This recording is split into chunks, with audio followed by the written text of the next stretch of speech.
આપ સર્વોને હેતપૂર્વક જય શ્રી સ્વામિનારાયણ। આજની સત્સંગ કથા વાર્તા નિજ મંદિર સાવરકુંડલા। આ પવિત્ર શ્રાવણ માસમાં આપણે સત્સંગ કથા વાર્તાના માધ્યમે નાગપંચમીના વ્રત વિધિ અને મહાત્મ્ય કથા વિશે વિગતવાર જાણીશું। શ્રાવણ માસની શુક્લ પંચમી નાગપંચમી તરીકે ઓળખાય છે। આ દિવસે નાગની પૂજા કરવામાં આવે છે। આ દિવસે નાગ દર્શનનું પણ વિશેષ મહત્વ હોય છે। આ દિવસે સાપને મારવાની મનાઈ છે। આખા શ્રાવણ મહિનામાં અને ખાસ કરીને નાગપંચમીના દિવસે ધરતીને ખોદવાની મનાઈ છે।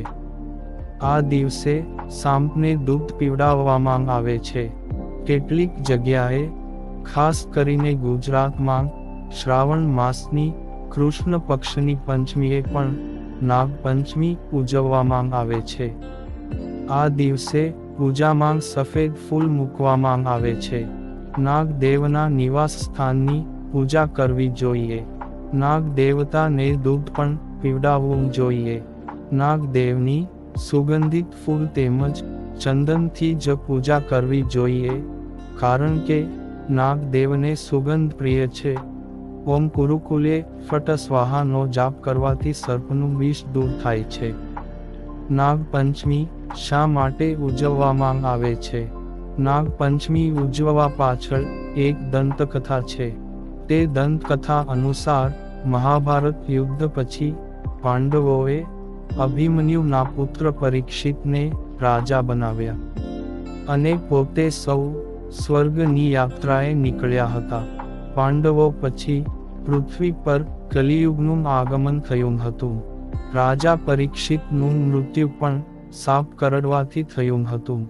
જ્યારે પરીક્ષિતનો પુત્ર જનમેજય મોટો થયો ત્યારે તેમણે પિતાના મૃત્યુનો બદલો લેવા માટે પૃથ્વી પરના તમામ સાપને મારી નાખવા માટે નાગદહ યજ્ઞ કર્યો। આ યજ્ઞમાં આખી પૃથ્વીના સાપ આવીને સળગવા લાગ્યા। જ્યારે આસ્તિક મુનિને આ વાતની જાણ થઈ ત્યારે તો તેઓ તરત જ રાજા જનમેજય પાસે પહોંચ્યા। આસ્તિક મુનિએ રાજા જનમેજયને સમજાવીને આ યજ્ઞ બંધ કરાવ્યો હતો। જે દિવસે આ ઘટના બની તે દિવસે શ્રાવણ સુદ પાંચમ હતી। તેથી જ તે દિવસે સાપ આસ્તિક ઋષિ માટે રક્ષક બની ગયા। આ પછી નાગપંચમી પર્વની ઉજવણી શરૂ થઈ। આસ્તિક મુનિએ યજ્ઞની અગ્નિને ઠંડુ કરવા માટે તેમાં દૂધ નાખ્યું હતું। આ માન્યતાને કારણે નાગપંચમી પર નાગદેવને દૂધ ચઢાવવાની પરંપરા શરૂ થઈ છે। આ રીતે તમે નાગદેવની પૂજા કરી શકો છો। નાગપંચમીના દિવસે નાગ અનંત, વાસુકી, શેષ, પદ્મ, કંબલ, શંખપાલ, કાલિયા, તક્ષકનું ધ્યાન કરતી વખતે નાગની મૂર્તિની પૂજા કરવી જોઈએ। જો નાગદેવની મૂર્તિ ન હોય તો શિવલિંગ પર સ્થાપિત નાગદેવતાની પૂજા કરી શકાય છે। નાગદેવને જળ અને દૂધ અર્પણ કર્યા પછી હળદર, ચોખા અને ફૂલ ચઢાવો। ધૂપ અને દીવા પ્રગટાવીને પૂજા કરો। મીઠાઈનો ભોગ અર્પણ કરો। નાગદેવની વાર્તા વાંચો અને સાંભળો। આ દિવસે ભગવાન શિવની પૂજા પણ અવશ્ય કરો। જુદા જુદા ક્ષેત્રો મુજબ નાગપંચમીની કથાઓ મેં અહીં રજૂ કરી છે। આ કથાઓ સુખ સૌભાગ્ય આપનારી અને બધા દુઃખ દૂર કરનારી છે। કોઈ પણ કથાને પૂરી શ્રદ્ધાથી કહેવાથી કે સાંભળવાથી જ મનગમતું ફળ મળે છે। નાગપંચમી કથા 1। કોઈ એક રાજ્યમાં એક ખેડૂત રહેતો હતો। તે ખેડૂતને 2 છોકરા અને 1 છોકરી હતી। એક દિવસે હળ ચલાવતા સમયે હળથી 3 સાપના બચ્ચાં કચડાઈને મરી ગયા। નાગણ પહેલાં તો સંતાપ કરતી રહી, પછી તેણે પોતાના બાળકોના હત્યારા જોડે બદલો લેવાનું નક્કી કર્યું. રાત્રિના અંધકારમાં નાગણે ખેડૂત, તેની પત્ની તેમજ 2 બાળકોને કરડી લીધું. બીજા દિવસે સવારે ખેડૂતની પુત્રીને કરડવાના ઈરાદે નાગણ ફરી ચાલી નીકળી. તો ખેડૂત પુત્રીએ તેની સામે દૂધથી ભરેલો વાડકો મૂકી દીધો અને હાથ જોડીને ક્ષમા માંગી લીધી. નાગિન પ્રસન્ન થઈ ગઈ અને તેના માતા પિતા અને ભાઈઓને ફરી જીવિત કરી દીધા. તે દિવસે શ્રાવણ શુક્લ પંચમી હતી અને ત્યારથી અત્યાર સુધી નાગના ગુસ્સાથી બચવા માટે આ દિવસે નાગની પૂજા કરવામાં આવે છે. નાગ પંચમી કથા 2. કોઈ રાજ્યમાં રાજા રાણી રહેતા હતા. રાણી ગર્ભવતી હતી ત્યારે તેણે જંગલી કારેલા ખાવાની ઈચ્છા રજૂ કરી. રાજાને જંગલમાં કારેલા દેખાયા. તેણે તે તોડીને થેલીમાં ભરી લીધા. તેટલામાં નાગ દેવતા ત્યાં આવી પહોંચ્યા અને બોલ્યા કે મને પૂછ્યા વગર કેમ તોડી લીધા? તો રાજાએ હાથ જોડીને કહ્યું કે મારી પત્ની ગર્ભવતી છે અને તેને કારેલા ખાવાની ઈચ્છા હતી અને તે મને અહીં દેખાયા તો મેં તોડી લીધા. મને ખબર હોત કે આ તમારા છે તો હું જરૂર પૂછી લેત. હવે મને ક્ષમા કરો. ત્યારે નાગદેવતા બોલ્યા કે હું તમારી વાતો માંગ નહીં આવું. આ કારેલાને અહીં મૂકી દો અથવા તો તમારી પહેલી સંતાન મને આપી દેજો. રાજા કારેલા ઘરે લઈ મહેલે આવ્યો અને પોતાની પ્રથમ સંતાન આપવાની વાત પણ કરી આવ્યો. રાણીને તેણે બધી વાત કરી, છતાં રાણીએ કારેલા ખાવાની ઈચ્છા ન છોડી. થોડા સમય પછી એક રાણીએ એક પુત્રી અને પુત્રને જન્મ આપ્યો. નાગને ખબર પડી તો તે પહેલી સંતાન માંગવા લાગ્યો. રાજા કદી કહેતા મુંડન પછી લઈ જજો તો કદી કહેતા કાન વિંધ્યા પછી લઈ જજો. છેવટે રાજાએ કહ્યું કે લગ્ન પછી લઈ જજો. નાગ પહેલા તો રાજાની વાતો માનતો રહ્યો, પણ જ્યારે રાજાએ કુંવરને લગ્ન પછી લઈ જવાની વાત કરી તો નાગે વિચાર કર્યો કે લગ્ન પછી તો કન્યા પર પિતાનો અધિકાર રહેતો નથી. તેથી કોઈ બીજું બહાનું બનાવીને છોકરીને લગ્ન પહેલાં જ લઈ જવી પડશે.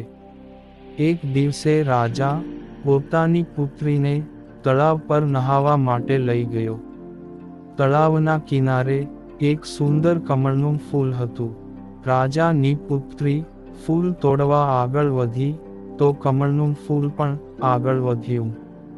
ફૂલની સાથે સાથે છોકરી પણ આગળ વધતી ગઈ. જ્યારે રાજાની પુત્રી ઊંડાણમાં ડૂબી ગઈ ત્યારે નાગે રાજાને કહ્યું કે હું તમારી છોકરીને લઈ જઉં છું. આ સાંભળી રાજા મૂર્છિત થઈ ગયો. જ્યારે તેને હોશ આવ્યો ત્યારે તે માથું પછાડી પછાડીને મરી ગયો. રાજાના મૃત્યુના સમાચાર અને પુત્રીને નાગ લઈ ગયો છે તેવી ખબર પડતાં રાણી પણ તેમના વિયોગમાં મરી ગઈ. છોકરો એકલો છે તે જોઈને સગાં સંબંધીઓએ રાજપાટ છીનવી લીધું અને તેને ભિખારી બનાવી દીધો. તેથી તે ઘેર ઘેર ફરીને ભીખ માંગતો અને પોતાનું દુઃખ સૌને કહેતો. એક દિવસે જ્યારે તે નાગ દેવતાની ઘેર ભીખ માંગવા ગયો તો બહેનને તેનો અવાજ સંભળાયો. તેને અવાજ જાણીતો લાગ્યો. તેણે બહાર આવીને જોયું અને પોતાના ભાઈને ઓળખી લીધો. પ્રેમથી તેને અંદર બોલાવી લીધો અને બંને ભાઈ બહેન પ્રેમથી ત્યાં સાથે રહેવા લાગ્યા. નાગપંચમી કથા 3. એક રાજાને 7 પુત્ર હતા. બધાના લગ્ન થઈ ગયા હતા. બધાને બાળકો પણ થઈ ગયા હતા. સૌથી નાના પુત્રને હજુ સુધી કોઈ બાળક નહોતું. તેની પત્નીને જેઠાણીઓ વાંસળી કહીને બોલાવતી. એક તો સંતાન ન હોવાનું દુઃખ, અને ઉપરથી મહેણામ તેને વધુ દુઃખી કરવા માંડ્યા. જ્યારે તે દુઃખી થઈને રડતી તો તેનો પતિ તેને સમજાવતો કે સંતાન થવા ન થવા એ તો ભાગ્યનો ખેલ છે, તો પછી તું કેમ દુઃખી થાય છે? ત્યારે તે કહેતી કે સાંભળતા નથી, બધા મને વાંસળી કહીને બોલાવે છે. તે પતિ બોલ્યો, દુનિયા બકે છે તો બકવા દે, હું તો કશું નથી કહેતો ને, તું ફક્ત મારા તરફ ધ્યાન આપ અને દુઃખ છોડીને ખુશ રહે. પતિની વાત સાંભળી તેને થોડી વાર માટે સાંત્વના મળતી, પણ ફરી કોઈને કોઈ મહેણામ મારતું અને તે રડવા બેસી જતી. આ રીતે એક દિવસે નાગપાંચમ આવી ગઈ. ચોથની રાત્રે તેને સપનામાં 5 નાગ દેખાયા. તેમાંથી એક બોલ્યો, અરે દીકરી, કાલે નાગપાંચમ છે, જો તું અમારી પૂજા કરીશ તો તને પુત્ર રત્નની પ્રાપ્તિ થશે. આ સાંભળી તે ઉઠીને બેસી ગઈ અને પતિને જગાડીને સપના વિશે વાત કરી. પતિએ કહ્યું કે એમાં શું છે, 5 નાગ દેખાયા છે, તો 5 નાગની આકૃતિ બનાવીને તેમની પૂજા કરી લેજે. નાગ ઠંડુ દૂધ જ પસંદ કરે છે, તેથી તેમને કાચા દૂધથી જ પ્રસન્ન કરજે. બીજા દિવસે તેણે તે પ્રમાણે જ કર્યું અને નાગની પૂજા કરવાથી તેને 9 મહિના પછી સુંદર પુત્ર રત્નની પ્રાપ્તિ થઈ હતી. નાગપાંચમ કથા 4. પહેલાંના સમયની વાત છે. એક શેઠાણીને 7 પુત્રો હતા. સૌથી નાના પુત્રની પત્ની શ્રેષ્ઠ ચરિત્રની, વિદુષી અને સુશીલ હતી, પરંતુ તેને ભાઈ નહોતો. એક દિવસે મોટી વહુએ ઘર લીંપવા માટે પીળી માટી લાવવા બધી વહુઓને પોતાની સાથે ચાલવાનું કહ્યું. બધી વહુઓ પાવડો અને કોદાળી લઈને માટી ખોદવા લાગી. ત્યાં જ એકદમ એક સાંપ નીકળ્યો, જેને મોટી વહુ મારવા માંડી. ત્યારે નાની વહુ ઝડપથી તેની પાસે આવી ને બોલી, તેને ન મારતા, તે તો નિર્દોષ છે. આથી મોટી વહુએ તેને ન માર્યો. આને નાગ પણ બાજુ પર ખસી ગયો. નાની વહુએ સાંપને કહ્યું કે અમે હમણાં જ પાછા ફરી રહ્યા છે, તમે અહીંથી જશો નહીં. આટલું કહીને તે બધા સાથે ચાલી નીકળી અને પછી તો તે ઘરના કામકાજમાં સાંપને આપેલું વચન પણ ભૂલી ગઈ. તેને જ્યારે બીજા દિવસે વાત યાદ આવી તો તે બધાને લઈને ત્યાં પહોંચી અને સાંપને ત્યાં જ બેસેલો જોઈને બોલી, સાંપ ભાઈ પ્રણામ. સાંપ બોલ્યો, તે મને ભાઈ કહ્યું છે, તેથી જવા દઉં છું, નહીં તો ખોટી વાત કરવા માટે હું તને હમણાં જ ડંખ મારી દેતો. તે બોલી, ભાઈ મારી ભૂલ થઈ ગઈ, મને માફ કરી દો. ત્યારે સાંપ બોલ્યો, સારું, આજથી તું મારી બહેન છે અને હું તારો ભાઈ છું. તારે જે માંગવું હોય તે માંગી લે. તે બોલી, ભાઈ મારું કોઈ નથી, સારું થયું કે તમે મારા ભાઈ બની ગયા. થોડાક દિવસો વીત્યા પછી સાંપ માણસનું રૂપ લઈને આવી ગયો અને બોલ્યો કે મારી બહેનને હમણાં થોડા દિવસ મારા ઘરે મોકલી આપો. બધાએ કહ્યું કે આનો તો કોઈ ભાઈ નથી. તો તે બોલ્યો, હું તેનો દૂરનો ભાઈ છું. બાળપણથી જ હું બહાર જતો રહ્યો હતો. તેની વાત પર ભરોસો કરી ઘરના લોકોએ તેને મોકલી આપી. તેણે રસ્તામાં કહ્યું કે હું તે જ સાપ છું, એટલે તું ગભરાઈશ નહીં. જ્યાં તને ચાલવામાં મુશ્કેલી પડે ત્યાં મારી પૂંછડી પકડી લેજે. તેમણે સાંપના કહ્યા પ્રમાણે કર્યું અને થોડીવારમાં જ તેઓ સાંપના ઘરે પહોંચી ગયા. ત્યાંનું ધન ઐશ્વર્ય જોઈને તે ચકિત થઈ ગઈ. એક દિવસે સાંપની માતાએ તેને કહ્યું, હું એક કામથી બહાર જઈ રહી છું, તું તારા ભાઈને ઠંડુ દૂધ પીવડાવી દેજે. તેને આ વાતનો ખ્યાલ ન રહ્યો અને તેણે ગરમ દૂધ પીવડાવી દીધું, જેનાથી સાંપનું મોં બળી ગયું.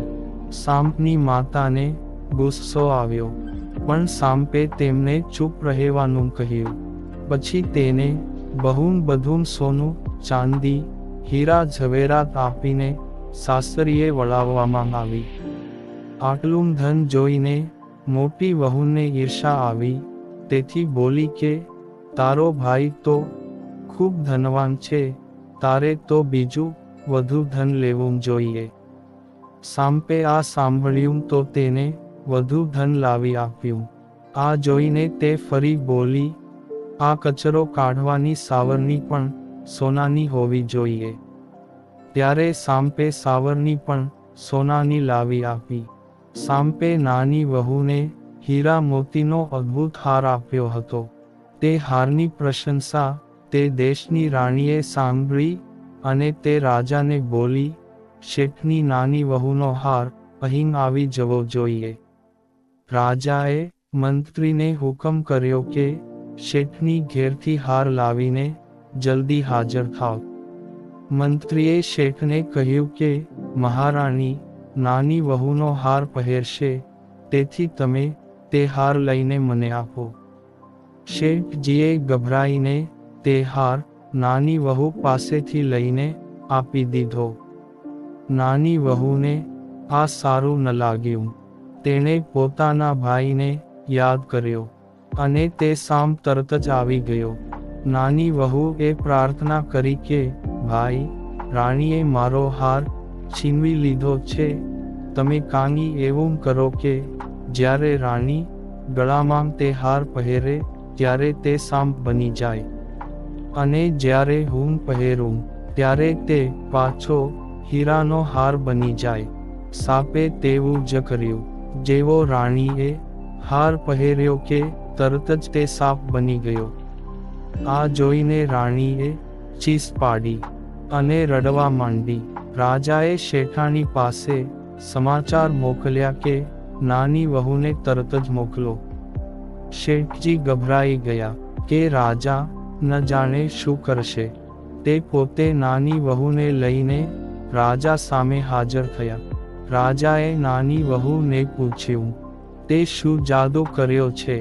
તે કહે, નહીં તો હું તને દંડ આપીશ. નાની વહુ બોલી, રાજાજી, ધૃષ્ટતા માફ કરજો, આ હાર એવો છે કે મારા ગળામાં રહે ત્યાં સુધી હીરા મોતીનો રહે છે, અને બીજાના ગળામાં જાય ત્યારે સાપ બની જાય છે. આ સાંભળી રાજાએ તેને તે સાંપ બનેલો હાર આપ્યો અને કહ્યું કે હમણાં જ પહેરી બતાવ. જેવો નાની વહુએ હારને ગળામાં નાખ્યો કે તરત જ તે સાપ માંથી પાછો હીરા મોતીનો હાર બની ગયો. આ જોઈને રાજા ઘણા ખુશ થયા. તેમને તે હાર તેને પાછો આપી દીધો, ઉપરાંત ઘણી સોના મહોરો પણ આપી. તે બધું લઈને નાની વહુ ઘરે આવી. મોટી વહુએ ઈર્ષામાં આવીને નાની વહુના પતિના કાન ભંભેર્યા. આને પૂછો કે આ આટલું ધન ક્યાંથી લાવે છે? પતિએ નાની વહુને કહ્યું, સાચું બોલ કે તને આ ધન કોણ આપે છે? ત્યારે નાની વહુએ તરત જ સાપને યાદ કર્યો.